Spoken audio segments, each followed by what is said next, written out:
This is your ultimate stop for everything sports. The Golden State Media Concepts Sports Podcast. Should I say more? From the NFL, MLB, the NBA to MMA, it's all in here. The Golden State Media Concepts Sports Podcast. Listen now.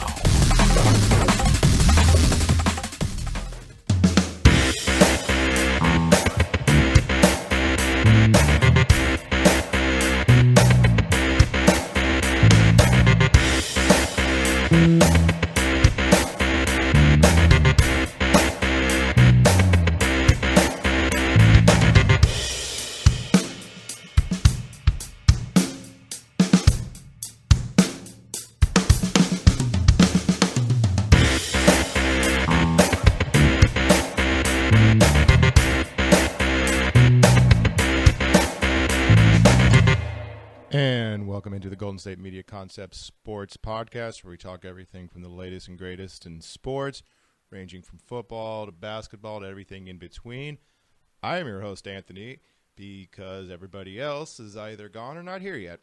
So usually Alex is here, but he's not here right now, so I'll be taking you guys up until Jeremiah gets here, and he's going to come in for the football podcast. So, in sports right now, one of the biggest stories going right now is George Karl.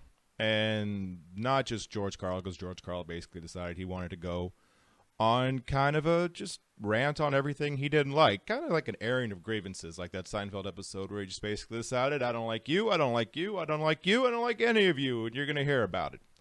So, one of the people that he decided to basically go after is Damian Lillard of the Portland Trail Blazers, and not just him specifically, the whole team as a whole, but specifically got, into Damian Lillard specifically because he was talking about the Portland Trail Blazers, and when talking about him, he said, I was watching the Portland Trail Blazers play, and I was trying to figure out what the hell is wrong with this team. My conclusion is Damian Lillard is getting too much attention. Okay, that seems kind of strange, but fine. He has a right to his opinion, and, that's what he thinks. He thinks that the team is maybe a little bit too reliant on Damian Lillard. The team last year was pretty good. They were 44-38, and they made it to the second round of the playoffs, and that was without LaMarcus Aldridge for the first time. This year, not so much. They're 13-20, and they're right now 10th in the Western Conference. So all of this happened. He talked about how he doesn't think Damian Lillard is as good as he needs to be. Terry Stotts, he thought he was a good coach, right? So he said, I think their coach, Terry Stotts, is a great coach, he said, whom Stotts is often credited as his coaching mentor. So Stotts has a lot of equity with George Karl. He likes George Karl. He, looked up to him as a coach. So he's talking, I think Terry Stotts is a good coach. So I'm going to say the problem is Lillard. They were a together, connected, committed team last year. This year, they're not. So what changed? So this got back to Terry Stotts, right? They played Sacramento last night, and that's one of George Karl's old teams. And they talked to Terry Stotts about it. They said, hey, this happened, so what do you exactly think about this? And on the subject of it, he said, I think, he said, I owe a lot to George Karl. I got my start in coaching with George. I wouldn't be here if not for him. And he said, but when it comes to my team and my players, he needs to stay in his own lane. He doesn't know Damian Lillard. He doesn't know how coachable he is. He doesn't know what a great teammate he is. He doesn't know how much Damian Lillard cares about winning and how important he is to this franchise. I thought his comments, however well-intended they may have been, which I can't understand,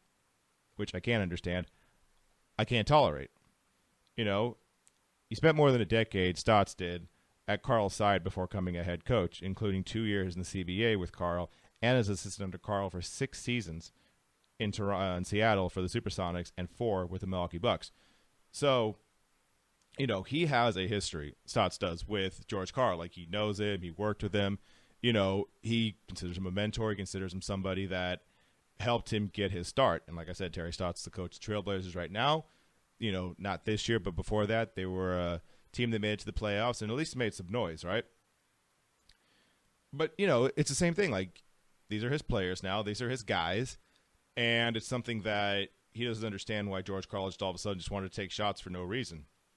Which I could totally understand because, if you're George Karl, you're sitting there like, okay, this is how I feel, this is everything else. Because right now, George Karl basically decided he's going to go full, anything that's on my mind, I'm going to talk about it. He talked about Kenyon Martin and Carl Anthony and J.R. Smith. Then he talked about people doing steroids in the NBA. Now he kind of like pivoted a little bit to Terry Stotts and Damian Lillard or the Trailblazers. Like, he basically is just like everything that he kind of didn't like over the last, 10, 15, 20 years. He's basically getting it all out in this book, which, fine. I mean, that's kind of what we look for in these books, right? Like, we kind of look for the whole situation to be something that we remember. It has those kind of juicy details, right? That's what we love in books, be it with Rockstar books, be it with sports book, be it with whatever, right? We love those things where we want to know the juicy details, right? We want to know the behind the scenes, right? We don't care if every team got along and, oh, my God, it's the greatest team. No. That's boring, right? If you're good and you're chaotic, we love that too. Look back at the Dallas Cowboys, right? The 90s Cowboys, right? They had what's called a White House. And because back in the 90s, they had a house.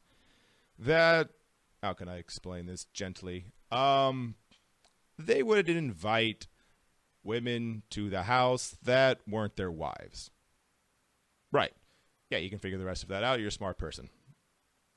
We like those kind of chaotic things, right? We want to know about those juicy details. We want to know about the stuff that happened with the 80s Edmonton Oilers, which was kind of insane too, right? And then George Karl is basically, giving you whatever you want to know. Oh, you want to know about J.R. Smith, Carmelo Anthony, and Kenyon Martin? Got you. Oh, you want to know that players are on steroids in the NBA? Got you. Oh, Damian Lillard? Got you. Like, next is probably going to take out Sacramento because, God, I'm surprised that hasn't happened yet because he's basically been on a one-man rampage with this whole thing, and he was just in Sacramento, and if you watched any kind of media clips from there, you know that his relationship with the Sacramento Kings and specifically DeMarcus Cousins was not amicable. Like, that pretty much went south from the jump. Like, there's this video that shows him trying to, like, give dap to DeMarcus Cousins, and it is one of the most awkward things you can ever see because Cousins looks up, and he's just like, oh, hi. Gives him some quick dap, and that's it. And, good night, Irene, with that whole thing. And ever since that, it was just something that they never really seemed to click. Like, yeah, sometimes they were okay with each other and something wasn't that bad. But for the most part, it was pretty weird and pretty bad. And the team didn't win with him. Like, yeah, they won 30 games with him, which is the most Cousins has ever won in his time in Sacramento. But that is also very, very low bar. And for George Karl right now, like, I honestly don't think he's ever going to become a head coach in the NBA again, partly because he probably just doesn't want to, right? Like, why at this point would you want to be a head coach again if you're airing all of these grievances, right? Like, the man went through cancer. The man, has pretty much proven everything he can prove in the NBA. He's, one of the top, 10 coaches of all time, however how you want to rate that or something like that. He's legitimately one of the best coaches of all time. And not just that, the man's 65 years old. Like, at this point, he's maybe just too old to get back into it. And at a certain point, when you're an older head coach, you don't necessarily want to get back in because you're maybe afraid that maybe the league has passed you by with something also in the realm of call it a Phil Jackson, right? Because Phil Jackson, up until a year and a half ago, was considered a genius, right? Like, he's triangle, right? If you ever watched the movie Suicide Squad, you got Will Smith as his Deadshot character, basically calling him, you ever heard of Phil Jackson? Triangle bleep. Phil Jackson's 71 years old. Now, after everything with LeBron James and the posse comments and everything else like that, he kind of seems like a different guy. But, with George Karl, all the stuff that's happening right now, I mean, you're basically taking a flamethrower to everybody that you knew in the NBA and everybody that you had relationships with. Like I said, Terry Stotts as well. And you can only burn so many bridges. Like, I understand he's a fantastic coach, but you can only burn so many bridges before the rest of the teams in the NBA are going to be like, look, I understand you're great. I understand you're historically one of the best, but also I don't want that at all, right? Like, I don't want you to have any, relationship with this team because I don't want you to basically go scorched earth with us if this all goes south. And now with George Karl, he's, because I'm trying to think back when this whole thing happened, right? When he first got to Sacramento, you had these snake in the grass emojis on Twitter, and they were coming from Ty Lawson, which oddly enough, he's a player on the Kings now right after George Karl left, but you had stuff with Ty Lawson. I think he had some beef with Ray Allen as well when he was with Milwaukee and Seattle. He had some issues like J.R. Smith was one of the guys, Carmelo Anthony was one of the guys. So he's had kind of drama with other people as well, not to mention someone like a Pete D'Alessandro, who was a GM of the Kings and was there when everything went really south. And it's going to be interesting to see what else he says, because these are all excerpts from the book, right? The book isn't out yet. We're just kind of looking at the stuff and kind of figuring it out as we go. But, I mean, it's going to be interesting. And, you know, probably in the next week or two, there'll be more little tidbits that come out about his book and all the stuff he says. And honestly, this thing will probably just evolve into the situation where we're going to laugh at some of the stories, and we're also going to critique it, because, I mean, that's kind of what we do in sports now. We just kind of critique how this goes. With that being said, we're going to take a quick break, and we'll be right back on the Golden State Media Concepts Sports Podcast. Can't decide and torn between a romantic, comedy, action, or an indie film to watch for the weekend? Well, Golden State Media Concepts Movie Podcast is your ultimate guide to the latest movies. Join Jordan, Keith, and Mariano as the trio dissects what's latest on the blockbusters. It's the Golden State Media Concepts Movie Podcast. And welcome back. Okay, so in this segment here, we're going to talk about the Seattle Seahawks, and more specifically about Richard Sherman, but basically the entire construct of the Seattle Seahawks, right? And one thing we basically figured out about the Seattle Seahawks is that they really don't care what you think about them. They really don't care about what happens. They're going to say what they feel. They're going to do that more often than not, which you're not really used to with NFL teams, because NFL teams kind of are those entities that, unless it is something that is a quote-unquote like a team thought kind of thing, like they don't speak out, right? You look at the Patriots, you look at something like the Packers or something like that, they don't generally speak out of turn, or however you want to clarify it, right? They kind of have what they feel is the team mindset, and they go from there. Richard Sherman doesn't exactly follow that ideal, right? So he basically declined to hold those weekly news conferences for the Seahawks, right? That's kind of like, you know, team, it's one thing where like the team basically every week kind of goes over, says some things that don't really matter, but we have to do it because it's contractually obligated. So Sherman, you know, for the first time this season, Sherman opted to not hold his weekly news conference on Wednesday. I'm just going to make sure people know it's a privilege to have me up there, he told reporters at his locker. You're going to miss me when I'm gone. And, I mean, yes, we will miss him when he's gone, because he's a really smart dude, knows what he's talking about, and gives the media just content all the time, including what he's doing right now. So last week he answered questions about his outbursts against the LA Rams. After the news conference, he told a reporter he would ruin his career and have his credential revoked, but later he apologized and, you know, said he would go on the guy's radio show and basically tried to do a mea culpa about the whole thing and realized that he was out of line with that whole thing and tried to make it better. So this week, you know, kind of goes on about his business. It gets back to Pete Carroll, the head coach, right? Said Pete Carroll, you know, that he was expecting Sherman to apologize at his news conference, but the star cornerback said that he had no regrets about what happened. I thought he would, Carroll said. I thought, you know, he would more than he did. That's it. Asked about disciplining Sherman, Carroll said whatever the team decided would be handled internally. And when I got back to Sherman, you know, asked Wednesday if he'd been punished, he said, "Did you see me get punished? Did you ask the coach?" And what did he say? They told him that it was handled internally. He's like, all right, so cool.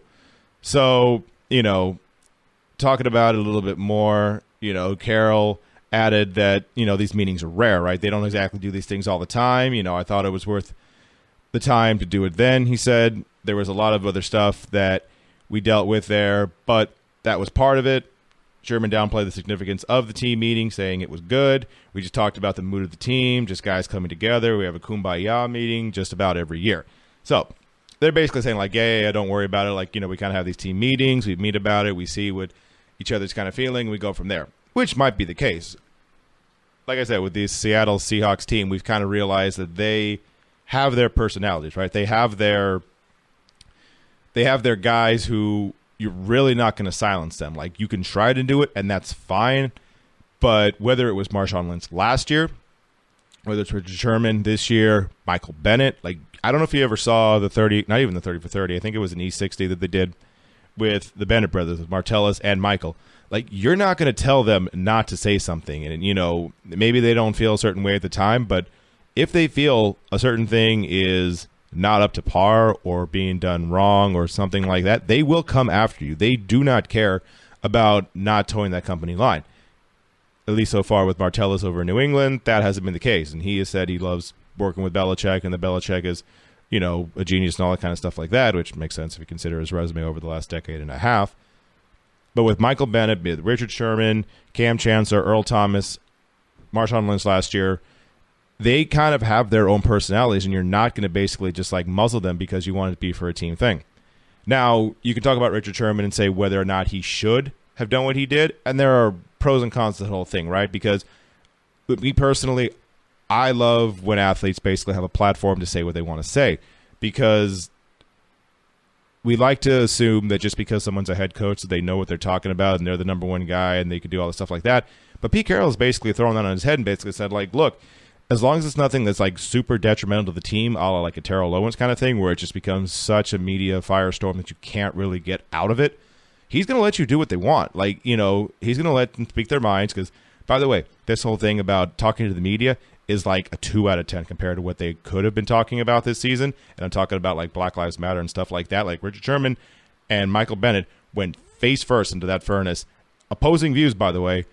And Pete Carroll was like, cool, talk about it amongst yourselves. He doesn't really mind putting his face in the buzzsaw when it comes like that. He'll let you do that. He'll let you go about whatever you want to talk about. And this is kind of a thing where, sure, you can say Richard Sherman's in the wrong because maybe you shouldn't, you know, be mean to the media, because this is twice now with the media where he's basically said, like, I'm better than you.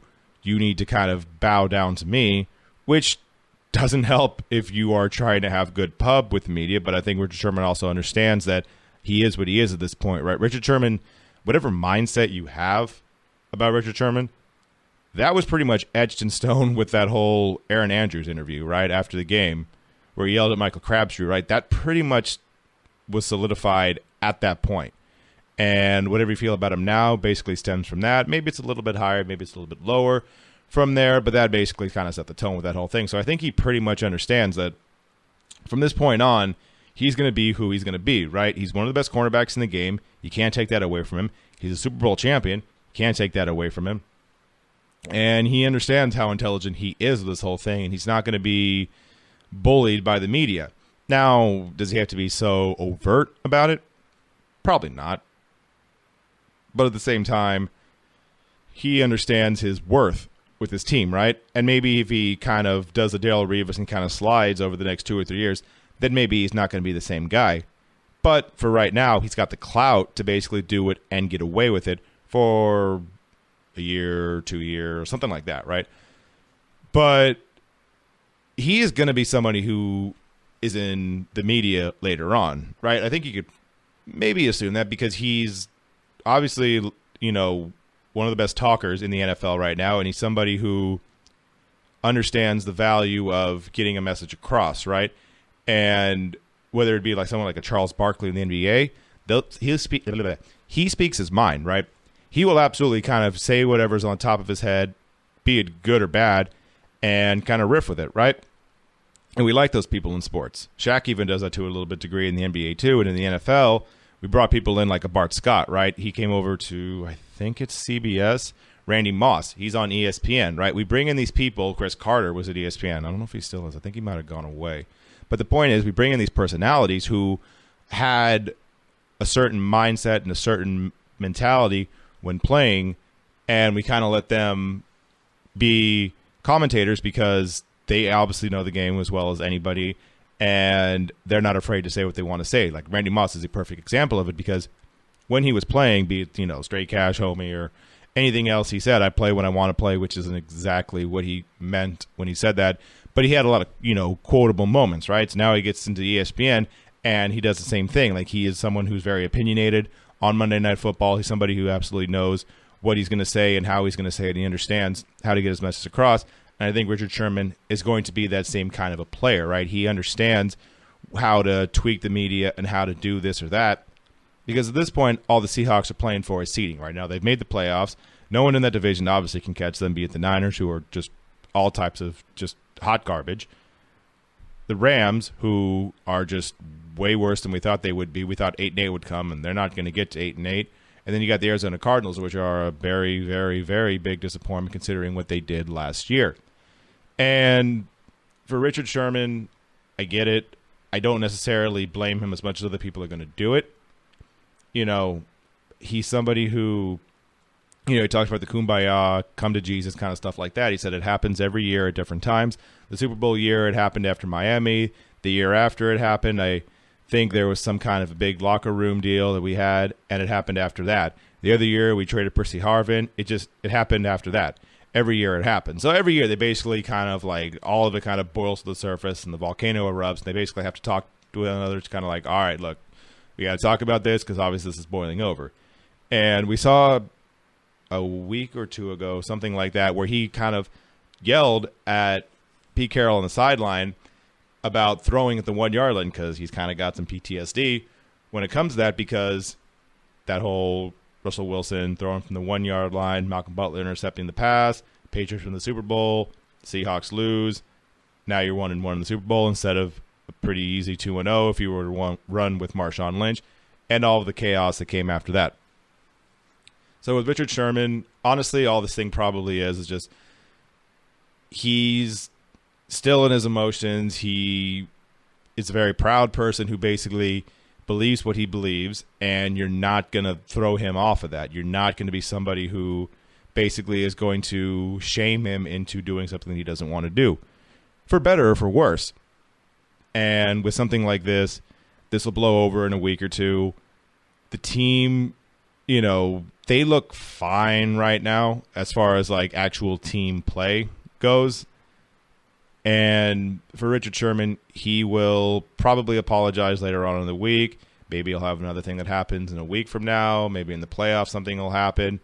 But at this point, I think Pete Carroll basically has a good enough hold on the team to where he understands how far to push and pull this whole thing, because he's been there for years now and obviously been to a Super Bowl and won it, been to a Super Bowl and lost it. The defense is still really good even without Earl Thomas. And, you know, with something like this, I think Sherman, if it's not Pete Carroll basically says, like, look, you have to at least go to the media every now and then, or Roger Goodell will go to him, but I don't think Sherman cares about that. I think he'll probably yell right back at Roger Goodell and say, okay, I'll talk to him, but I'm not going to do it as many times, and find me if you want to.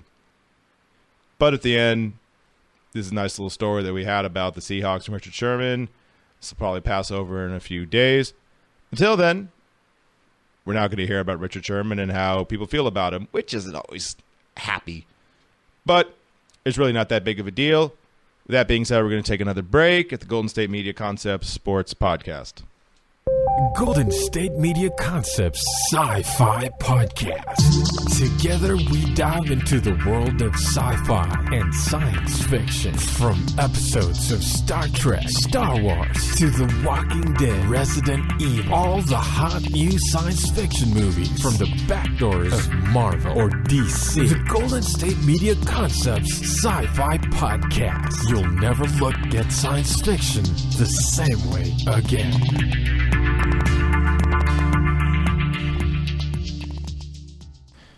And welcome back to the Golden State Media Concepts Sports Podcast. Okay, so two things we're going to get to before the end of this whole thing. One will be about Mack Brown, the old Texas Longhorns head coach, and more specifically what happened with somebody around him. And secondly, we're going to get to Steve Smith, the soon-to-be retired Baltimore Ravens wide receiver, along with Carolina Panthers wide receiver. We're going to talk about that, and we're going to just kind of talk about some fun stories before we head out of here. All right. So start off, we got Steve Smith, who is going to be retiring from the NFL after this next week's game. And Steve Smith is one of those kind of players who, how can I phrase this? You don't want any parts of him. He will fight you. He has fought people. He had a former teammate when he was in Carolina, Ken Lucas. He fought him. He punched him in the face, broke his orbital bone. Fought him and won. little 5'10" and above or and below wide receivers, you don't want to fight them. It's going to go badly for you. You know how many times they were told no when they were young? Oh, you're not going to make it to the NFL. Oh, you're no good. Oh, you're this or that. Now I dare you to tell it to him to his face. Ken Lucas did. Punch in the face. Broken orbital bone. Just Google it on Google. It'll be really funny. So he's retiring from the NFL after the season, after coming back last year from an injury. Didn't want to basically retire on an injury, so he came back this year, had an okay year, nothing too special, but still something good enough to where, he can at least retire knowing that he played, his final year, as a healthy player, or at least as healthy as you can be as an NFL player at wide receiver. But at the end of it all, he's going to be retiring with over 1,000 receptions, over 14,000 yards, 81 touchdowns, a Super Bowl appearance with the Carolina Panthers back in 2003, and legitimately one of the best wide receivers in the history of the game, especially smaller kind of receivers at that. But the one thing I'll always remember about Steve Smith is his trash-talking game. He was always really good at that. He kind of went back and forth with the cornerback for the Jacksonville Jaguars. I can't think of what his name is right now. But, he always was somebody who it didn't matter who it was. He always was going to go at you, talking to the media, talking to his teammates. Because, like I said, the Ken Lucas thing was his own teammate. He didn't care. If you pissed him off, he was going to fight you. So I'm going to miss Steve Smith. Really fun player to kind of watch his whole career. One of the best. Probably won't make it to the Hall of Fame, but that's just because it's really hard for a wide receiver to make it to the Hall of Fame. Look at Lynn Swann, Art Monk. It took them a really long time, and they were statistically, at their time, as good as Steve Smith was, and it took them like 14, 15 years just to make it. All right. So finally, we're going to go into college football with Mack Brown. So Mack Brown used to be the head coach of the Texas Longhorns, was there for a long time, national championship with Vince Young. So this guy, Adam Amin, who works for ESPN, said, Mack and I got into an Uber in San Antonio. Uber driver says, what do you think about the new Texas head coach? Because Mack Brown sure couldn't coach.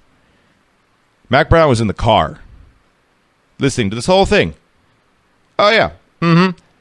Mack and I get in an Uber, talked about that whole thing, turns around, oh, you're Mack Brown. Mack, hey there. So he just basically decided to take out the former head coach, not knowing he was back there, and then look back and it was just like, oh, hello, hi, I'm so sorry. And they had Jay Williams filling in for Mike and Mike yesterday, I believe it was. They asked him, okay, did everything like that happen to you? And he said, oh, yeah, I was in a bar one time talking, watching the Bulls play, and it was back when Derrick Rose was kind of at peak Derrick Rose, right, MVP and everything else like that. And they talk about it's like, oh, this team's so much better now. I'm glad Jay Williams got hurt because if you remember, Jay Williams had that motorcycle accident that basically ended whatever possibility he had of being a star in the NBA. Jay Williams is right there, looks over at him. Oh, are you Jay? Yeah, I am. I'm so sorry. I ended up buying him beers and apologizing and everything else like that. Tried to smooth it over, but, it's one of those kind of really awkward things. Like, you just kind of shoot from the hip, and you don't assume, talking about Mack Brown, that Mack Brown's going to be in the back of the car. Talking about Jay Williams, you don't think Jay Williams is actually going to be there. But, props to Mack Brown. He's got his national title, and he at least took it as a joke. He understood that the guy wasn't any kind of, like, serious or being a jerk as far as, actually hating the guy. It's just sports hate. Like, sports hate's one of those things to where, you get mad at somebody. Like, I am a Sacramento Kings fan. The Lakers, all throughout the early 2000s, hated them. But if I saw Kobe Bryant face to face, I respect how good he is. And, I would understand that, whatever happened, like, he's a really good player. I'm a Miami Dolphins fan. Tom Brady. They've beaten the Dolphins' head for the past 15 years. Just every year they win the division except for 1 year. And you know why the Dolphins won the division that 1 year? Brady's knee went boom. That's it. That's why they won it. And it's fine. I've made peace with that, but I respect how good they are. Like, that's the thing. Like, you can hate someone because of how good they are and how they knock your team off every single year.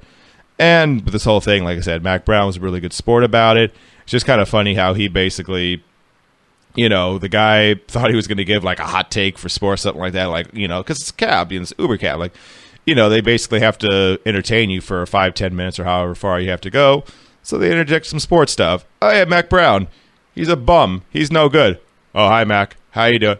I'm so sorry. Do you have that national championship, though? That's nice. Yeah. And just trying to, like, smooth it over and all that stuff like that. So, we got the whole thing with Steve Smith, really great player. He's retiring. Mack Brown basically getting told to his face that he stunk. And, now tonight, we have the whole thing with college football. They're doing all the press conferences, all the kind of thing about the national semifinal games, be it with Clemson and Ohio State or with Washington and Alabama. They're kind of doing that whole thing right now. So I'm pretty sure tomorrow when we come on the Sports Podcast, we'll be talking about that. We'll be talking about the matchups, Washington and Alabama, and if Alabama could basically reach another national championship game and see if Nick Saban can basically just elevate his status to another level. We'll talk about Ohio State and if it basically can be Nick Saban versus Urban Meyer for the national championship, which I'm sure will help the ratings out there. But, tomorrow we go to the Sports Podcast. We'll talk about all of that, anything else that happened in the next 24 hours. In the meantime, my name is Anthony, and I'll talk to you tomorrow. Have a good one. Bye.